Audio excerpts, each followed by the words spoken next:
제가 그 1월 달에 긴 그 강의를 했다고 했잖아요. 그 기저연설 부분과 그 다음에 정치 문화 부분에 대해서 얘기했는데, 그때 기저연설이 내용이 그거였습니다. 공부하자 법칙 기자였어요.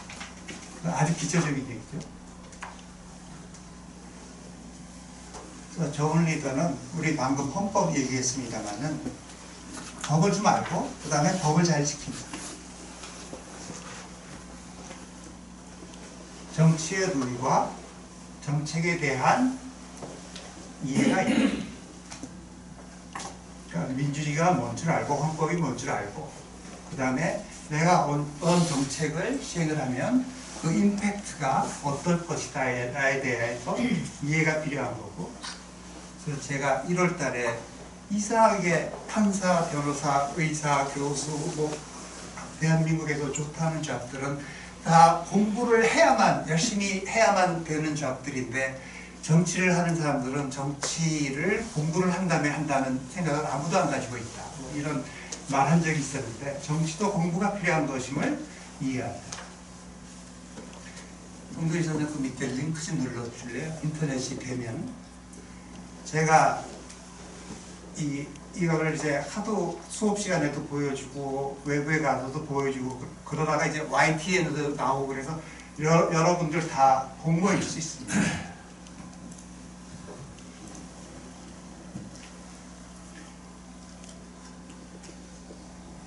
그러니까 영국 의회에서 수상질의 부분입니다. 네, 작년에도 보셨습니다. There he goes again. When it goes wrong, it's nothing to do with him. It is the Prime Minister's ABC. Anyone but Cameron to blame when things go wrong. Now, what did the Chancellor say at the time of the budget last year? That his approach, and I quote, would deliver a steady and sustained economic recovery with low inflation and falling unemployment. Mr. Speaker, 3 promises made, 3 promises broken. Their plan is failing, and that is the truth. Doesn't that show why the autumn statement the Prime Minister should change course? Let me just give him the latest growth figures in Europe, right? Britain grew at 0.5% in the last quarter. That is the same as the US and Germany. It's faster than France, faster than Spain, faster than the EU average, and faster than the Eurozone average. That is the fact. Now, of course, it is a difficult economic environment we're in. But is there a single other mainstream party anywhere in Europe who thinks the answer to the debt problem is more spending and more borrowing? If he's worried about the level of debt, why is he proposing to add another £100 billion to it? It is the height of irresponsibility and the reason why people will never trust Labour with the economy again. How out of touch does this Prime Minister? 1 million young people and their families worried about finding a job, and all he offered is 시간이 없으니까 여기서 멈추죠. 이거 계속 봐도 재밌는데요. 또 저도 재밌잖아요. 그러니까.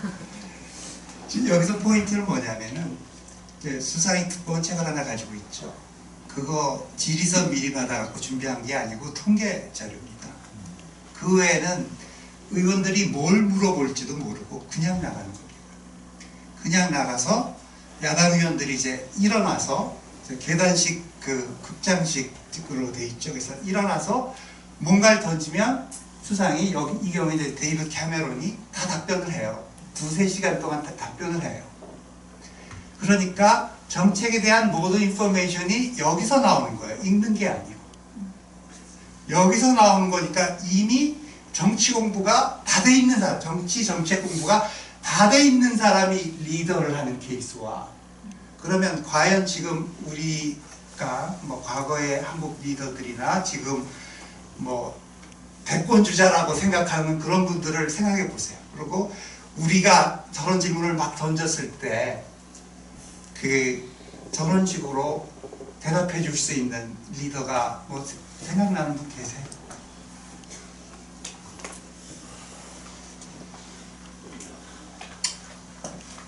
그래서 정치도 공부가 필요한 것임을 이해해야 한다. 이제 앞으로는 우리가 리더하고 싶으면 공부 좀 하고 와, 이렇게 우리가 얘기를 해야 돼요. 저 사람은 어느 대학 무슨 과 나와서 무슨 곳이 붙었으니까 확실해, 이거 아닙니다. 그거하고 정치하고 다릅니다.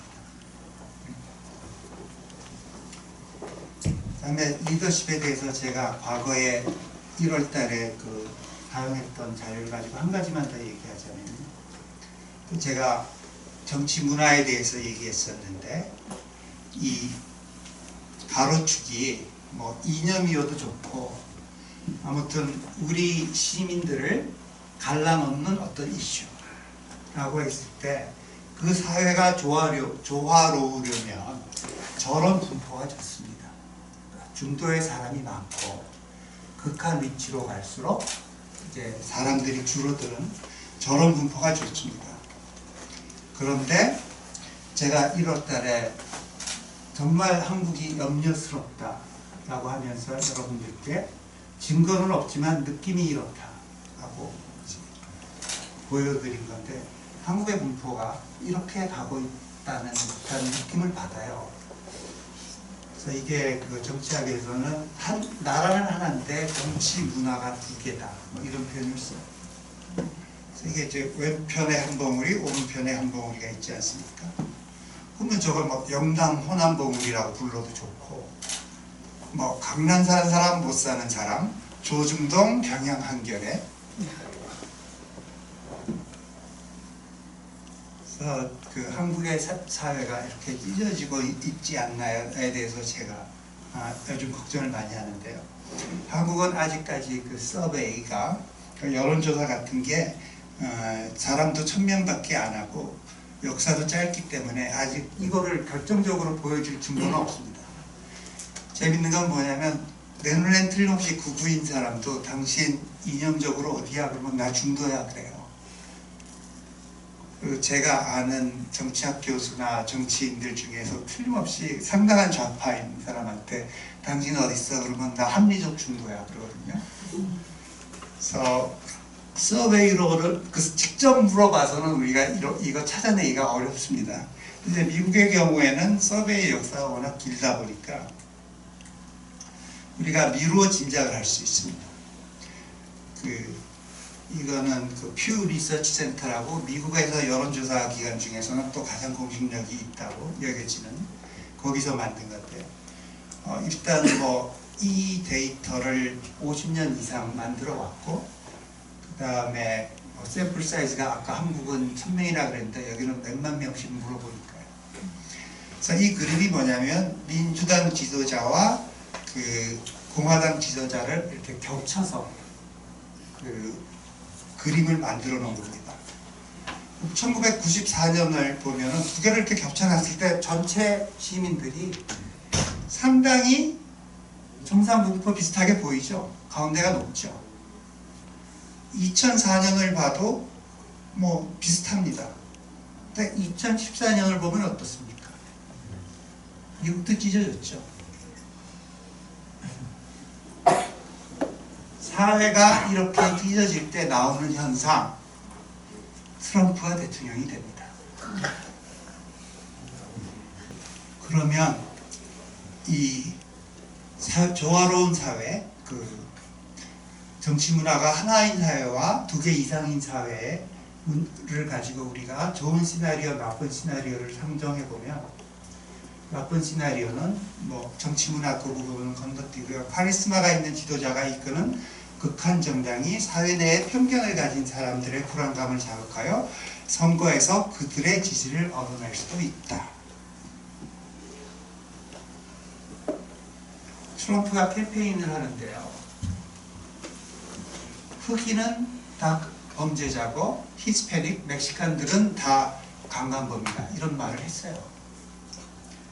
근데 미국 유권자의 흑인, 히스패닉을 합치면 한 35% 됩니다. 그러니까 35%를 버리고 그런 말을 해서 백인표로 대통령이 당선이 된 거예요. 그래서 지금 미국 사람들이 해피합니까? 이런 현상이 그 유럽에서도 그 반이민 극우 정당들이 이런 전략을 많이 씁니다.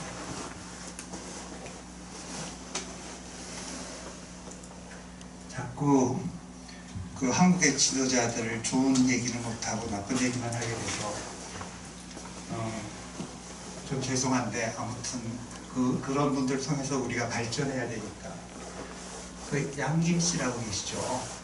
그분들이 대통령 할 때 만국의 지역주의 이런 표현을 굉장히 많이 쓰셨어요. 지역주의 없어져야 된다 많이 쓰셨는데 솔직히 되돌아볼 때 그 두 분들이 그 지역 정서를 좋아했을까요? 싫어했을까요?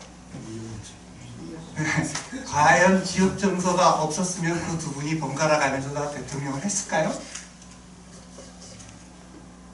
그러니까 결국 그 두 분은 안 보이게 우리 국민을 양쪽에서 잡아다녀서 찢어서 대통령 하신 분들입니다. 비근한 예가 초원 복집 사건하고 김기춘 씨가 우리가 남이가 그런 거예요. 그러니까 뒤에서는 다 우리를 열심히 찢어주고 계셨다는 거죠.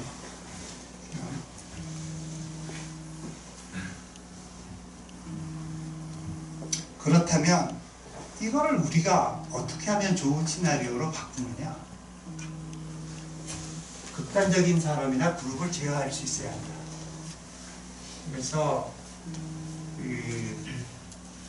1월 달에 여러분들 1월 달에 꼭 다 되돌아오세요. 근데 1월 달에 제가 말씀드렸는데 그 오스트리아 같은 나라는 그 좌파와 우파가 연정을 해버렸습니다. 그러니까 사회당가 이리 가라고. 네. 제 조교가 수고가 많습니다. 학교에서도 수고가 많은데 좌파 우파가 연정을 해서 20년 동안 좌파 우파 연합정부를 했어요.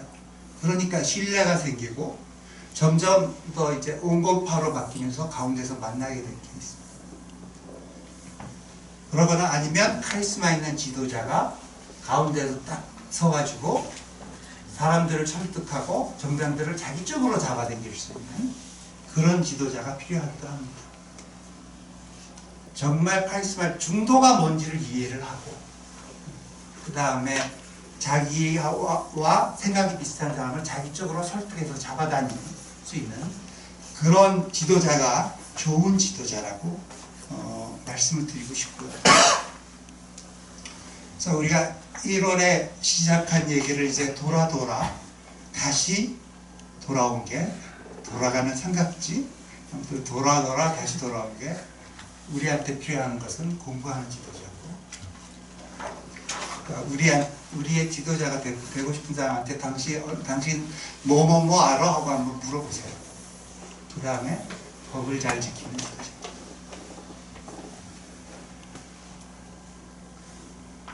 (1월 달에 계셨던 분들 아니면 작년에 부터 계셨던 분들은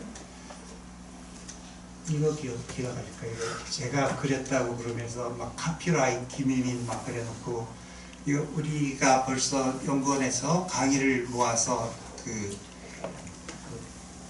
인문서적을 하나 냈거든요. 거기에서도 등장하는 그래프인데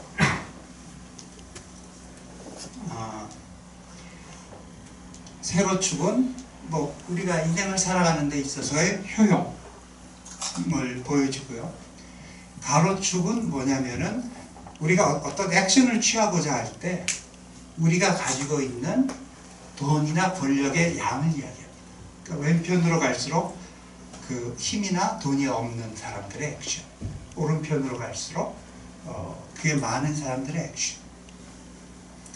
그 다음에 이 그래프는 뭐냐면 밑에 거 드주오룰이라는 거, 저 라틴어 빌려다 쓴 건데요. 해외에서 많이 씁니다.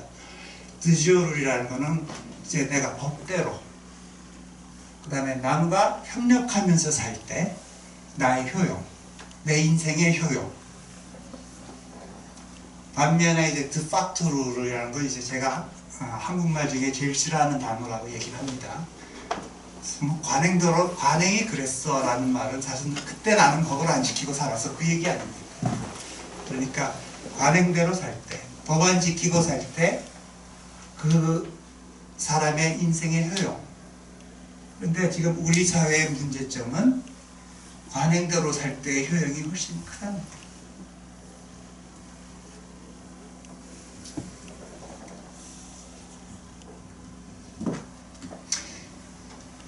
자, 이쪽으로 가서 이제 저 같은 사람, 뭐 여러분들의 사정은 제가 잘 모르니까 그냥 저만 할게요.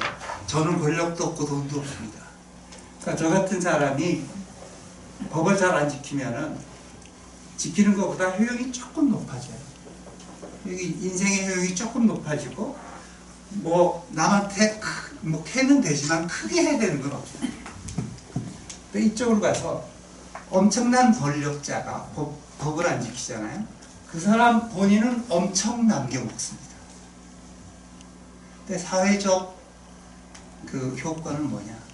수학여행 가는 애들이 3년 여행이 물에 빠져 죽습니다.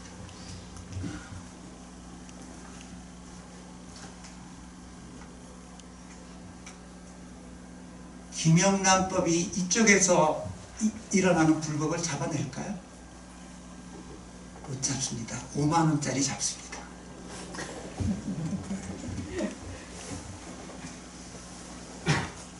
이쪽으로 가게 되면, 이쪽에 뭐가 파헤쳐지게 되면 이것을 못 파헤치게 만드는 엄청난 힘이 작동을 합니다. 그래서 저는 세월호 수사를 보면서도 대통령의 7시간 왜 이렇게들 궁금해들 하세요? 나는 하나도 안 궁금하거든요. 자, 물론 수습도 중요하죠. 그러니까 수습을 어떻게 하냐도 중요하지만 우리가 신문도 그렇고 학자들도 그렇고 가장 펀더멘탈하게 강구하고 있는 문제는 세월호가 사건 자체가 왜 일어났냐가 더 중요하죠. 그죠? 왜 일어났을까요? 뭐 여러 가지 원인이 있겠지만 제가 알고 있는 거는 적어도 그 중고로 일본에서 사왔던 그 세월호는 디레귤레이션이 돼요. 규제가 완화가 되면서 그 배가 10몇 년을 더 항해를 하도록 허락을 받습니다. 그 다음에 인천항에 출항할 때 뭐 그 자란 묶고 짐들 자란 묶고 출발하고 평형수 조금만 넣고 가고 그런 것들 다 누군가는 눈 감아줘서 된 거 아닙니까?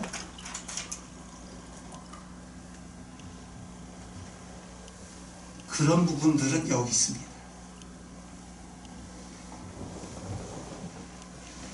그 말은 사건이 이쪽에서 이쪽으로 갈수록 우리가 실제로 그런 사건이 있었다는 것을 모르고 넘어갈 확률이 훨씬 더 많다.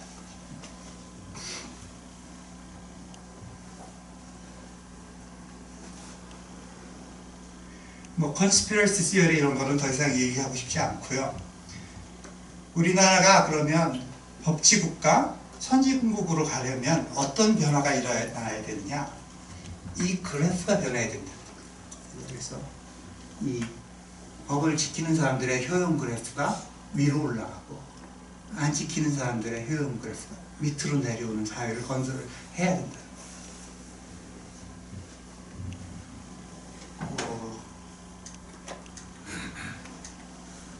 그래서 우리 렉처 시리즈와 연구원의 목표 그리고 궁극적으로 우리 사회의 목표는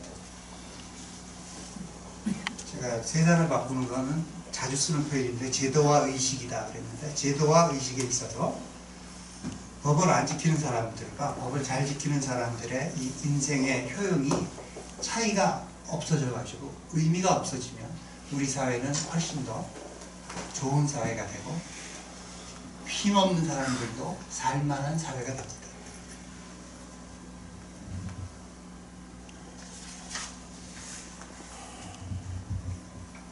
그렇다면 우리 렉처 시리즈하고 연구원은 그냥 4단어로 딱 정리가 되는데요.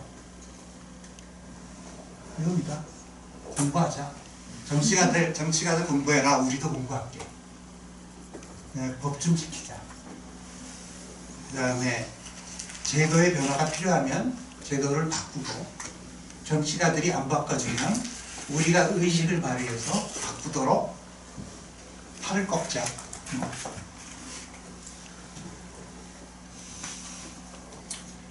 여러분들 중에 이거 보신 분들은 많지 않을 겁니다. 이거는 제 거가 아니고 저희 강사님 중에 저희 연구원의 최연장 강사님이십니다. 82세신데 정신과 의사 정동철 선생님이 이제 강의에 쓰시고 우리 책에도 나온 건데요.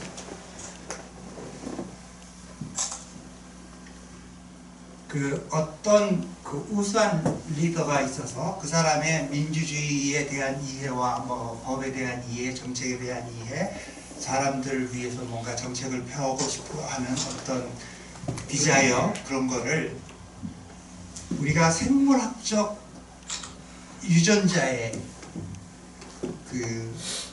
기대면 결국 그 좋은 덕목들은 한두 명한테만 내려간다. 자기 자식들. 그러니까 지인에 우리가 의존을 하면 생물학적으로는 결국 영향을 줄 수 있는 게 자식 정도잖아요. 그죠?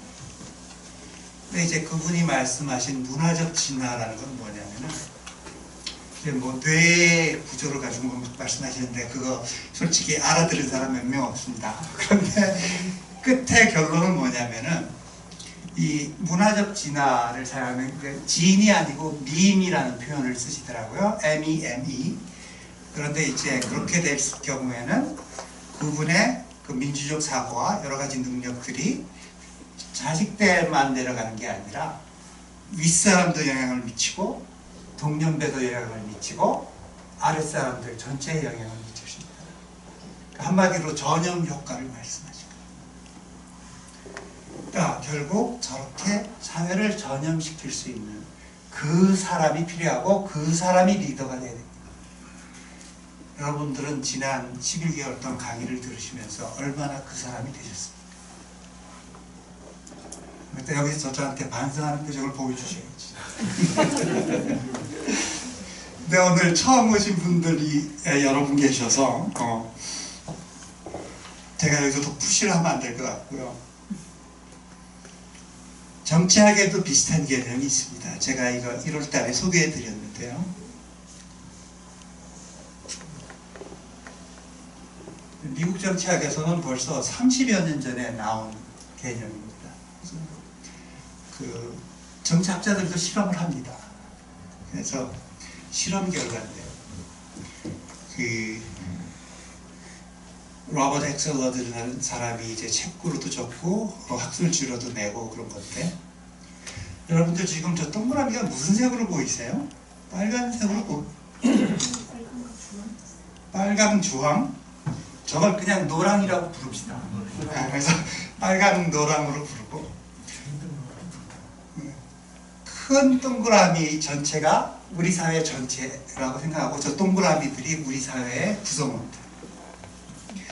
그랬을 때 처음에는 저 사회 전체가 빨간 사람들이었어요. 빨갱이들이었습니다. 여기서 빨갱이라는 건 이념적 빨갱이가 아닙니다. 빨갱이들이었는데 그 사람들의 특성은 아까 그 그래프에서 보여준 대로 법을 안 지키고 관행대로 사는 사람들, 남과 협력하지 않는 사람들. 우리 사회 전체가 그런 사람들만 있다고 이제 가정을 하고, 노랭이를 하나, 제 위에 노랭이 하나 있죠. 노랭이를 한 사람 딱 집어넣어 봤습니다. 로버트 엑셀러드가. 그러니까 들어가서 혼자 법을 지키려고 하고 남과 협력하려고 하는 사람. 과연 그 실험의 결과가 어땠을까요? 그 노랭이만 바보 됐죠. 왕따 됐고 이용당했죠. 우리가 요즘 정치학에서도 가정하는 게, 대부분의 사람들은 합리적 사고를 하고 자기의 효용을 극대화하는 방향으로 결정을 한다라고 가정을 합니다. 그러면 저 왕따된 한 사람의 입장에서는 인생을 어떻게 살아야 될까요? 자기가 적응해서 바뀌어야 됩니다. 자기가 빨갱이가 돼야 됩니다. 그래야 그나마 인생의 효용이 조금이나마 올라갑니다. 왕따 안 되고. 그러니까 한 사람 집어넣어 가지고는 사회가 안 바뀐다는 거예요. 그래서 거기서 엑셀런트가 실험을 끝내지 않고 한 번 더 한 게 밑에 동그라미 있잖아요. 그러니까 법을 잘 지키는 사람을 때로 한 번 넣은 거예요. 인구의 약 5% 정도를 잡아서 집어넣는데 때로 한 번 넣어놓고 기다렸어요. 시간을 충분히 준 다음에 나중에 가서 보니까 일단 이 법을 잘 지키는 사람들, 협력 잘하는 사람들은 자기네들끼리는 계속 협력을 합니다. 동그라미 안에서. 협력에서 오는 효용이 큽니다. 그리고 빨간 사람들과의 인터랙션에서는 똑같이 협조를 안 합니다. 빨간 사람들은 누구와도 협조를 안 하고. 시간이 좀 지난 다음에 쓱 봤더니 이 빨간 사람 하나가 노랭이들이 어떻게 살고 있나를 봤거든요. 봤더니 지그들끼리 행복한 거예요. 빨갱이보다 노랭이의 인생의 효용이 더 높더라는 겁니다. 자기들끼리의 인터랙션에서 오는 효용이 높기 때문에. 그랬을 경우에 이 합리적인 사고라는 요 빨갱이가 할 수 있는 결정은 뭘까요? 지가 변하는 겁니다. 자기가 변해서 이 동그라미 안으로 탁 뛰어들어가면서 나 노랭이 할래. 하여튼 노랭이가 한 명 늘었습니다. 이 빨갱이가 들여다보고 똑같은 걸 보면 똑같이 행동을 합니다.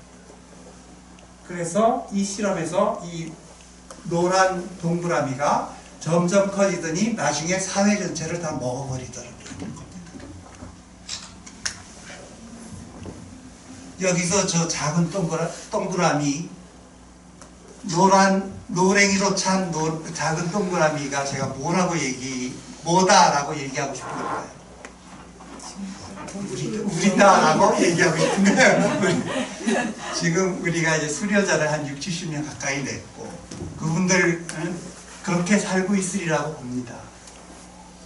그래서 그 페이스북에서 보시면 저희들끼리 얘기할 때 우리가 뭐 동그라미 뭐 이런 표현도 쓰고 뭐 동그라미 키워가기 이런 말을 씁니다. 그러니까 결국 물론 우리만 이런 거 한다는 건 절대 아닙니다.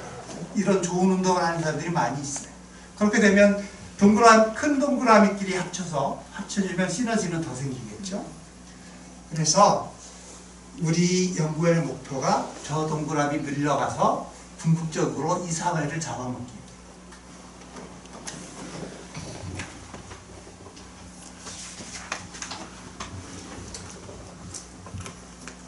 여기가 클라이맥스였고, 그래서 그리하여 시민과 지도자가 공부 얘기하죠. 다 같이 공부하고 법을 지키고 그다음에 제도가 개선되고 의식이 바뀌어서 더 많은 사람이 행복하고 세월호와 최순실이 없는 살기 좋은 나라를 한번 다 같이 만들어 보죠. 네. 이것으로 죄송합니다. 제가 그렇습니다. 2017년 정치개혁연구원 그 민주주의와 리더십 시리즈 4기 강연을 모두 마치기로 하겠습니다. 감사합니다.